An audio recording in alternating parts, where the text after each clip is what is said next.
What's going on, all you wild end of the world enthusiasts out there? It's your two favorite uncles for Cinephellas. I'm Logan Myers. It's my good mate over there. And I'm Henry Hawk. And tonight we're talking about a brand new film. It just premiered on Netflix over this past weekend. It's based on the novel of the same name. It's written, produced, and directed by the creator and director of Mr. Robot, Sam Esmail. And what's it called, Logan?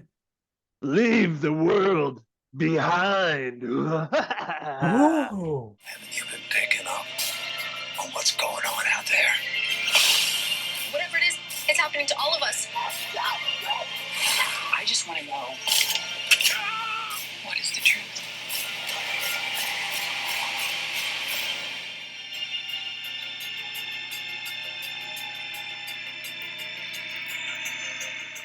That's right. This is based off the novel, as you were saying, that dived into two families in New York, really coming together with the essentially the apocalypse, end of the world, catastrophes and things going on in the world, and they adapted it for Netflix with Sam Esmail directing this movie.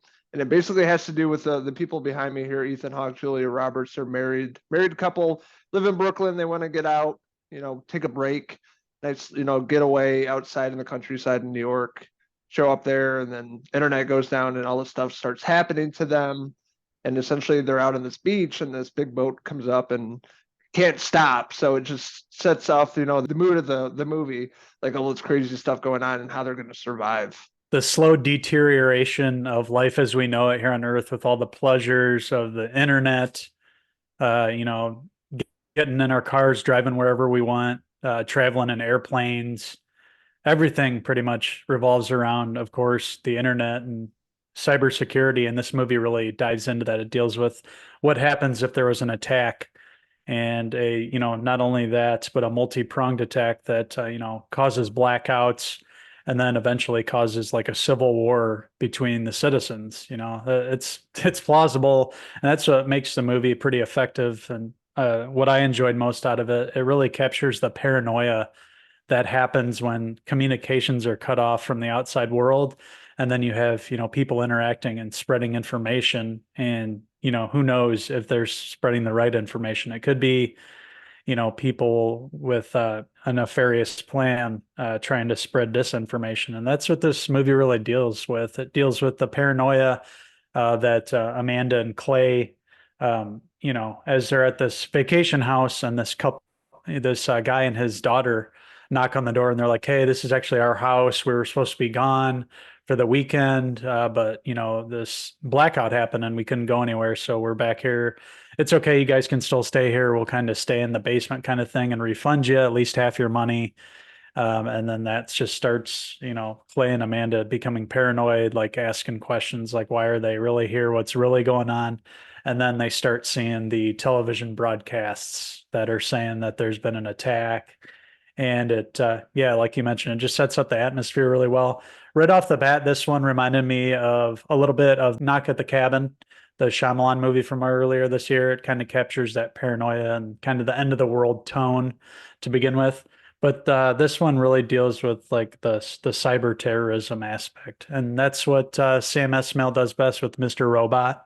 He brought that and adapted this novel over, and really shows that on screen. Yeah, and you're talking about George's character, Mahershala Ali, and his daughter. She plays Ruth, and they show up at their house, or they claim to, be the owners of this house. And of course, Clay and Amanda are going to be like, not really sure about that. They could just be strangers, just people going to kill them, So they're questioning them throughout the movie and really trying to figure out if they can trust them. And Amanda's like the old middle-aged Karen here that Yeah. she's kind of comes off racist. I felt like watching this movie. She's like, oh, because they're black or something like that. Not Mm-hmm. sure if that's what they're going for, but she was like the Karen. She has to protect her family. They have a son and a daughter that's with them as well. And she really can't trust George and Ruth's character. So, throughout the movie, there's a lot of suspense. You're like trying to figure out, are they really up to no good, or they really are the owners of the house. So that's pretty cool how they dived into that. And like you were saying, Knock at the Cabin, that was a good flick. M Night, really dives into the same kind of apocalypse scenario. Ethan Hawke's character was the more chill out of the both of them, whereas Julia Roberts was in a constant state of paranoia and panic Clay was just kind of like, oh, well, let's just see where it goes. Kind of like the stoner dad, like not really, paying too much of a mind to this couple, this guy and his daughter coming home. He is more trustworthy, and she's really, off the rails. I didn't really like her character. She's not very likable at all. Like you mentioned, she is like a big Karen the whole time, always crying and whining about something that just got old after a while. But, besides that, it's a great cast. Mahershala Ali was great in this.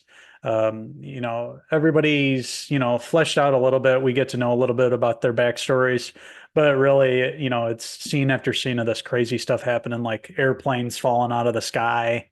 Then, Mahershala's character going up to the beach and finding the wreckage, seeing bodies. And when Ethan Hawke's on the road and he looks up in the air and there's like red pamphlets flying through the sky.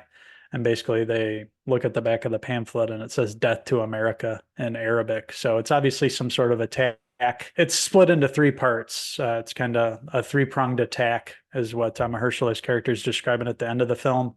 So there's three phases to this kind of attack that's happening. And the last one is kind of the civil war where, the citizens are turned against each other. And that brings in Kevin Bacon's character, who we get a glimpse of at the beginning, but he comes in the third act and has a big part to play. But yeah, we don't want to delve in any further and spoil anything, but it's a pretty interesting movie. I was entertained throughout. Was it the best film? No. The negative for me too was how it ended. It was just kind of abrupt and having to do with friends. Yeah, exactly. I was gonna bring that up. The young daughter's really obsessed with the TV show Friends. Obviously, she wasn't around when that show was out, and she really wants to watch this, see the finale, how it all ends. And of course, CyberAttack, they don't have internet, so it's really driving her nuts. And that leads up until the end with her character and where they end up. But yeah, the characters here are pretty decent. I mean, I love all the actors and actresses. I just didn't think they had much to do. There's not really much to their characters for you to care about them, which I noticed. Julia Roberts is miserable. Her husband doesn't give a shit. And then you have these other two that show up and trying to survive. Just besides that, there's not much to them. So takes you out of it. But all the occurrences and events that are happening in this movie are really awesome, really well done. And I like the whole pamphlet scene. That was really cool and symbolic, had a lot of meanings I noticed in this movie. And a lot to say, things we dealt with in 2020, the pandemic, still dealing with that, and stuff that could potentially happen in the future. So it's makes you think about a lot of stuff, keeps you on the edge of your seat, and it was pretty entertaining. So that being said, I'm going to give Leave the World Behind, streaming on Netflix, I'm going to give it a 3.5 out of 5 Sam Esmail hair pieces.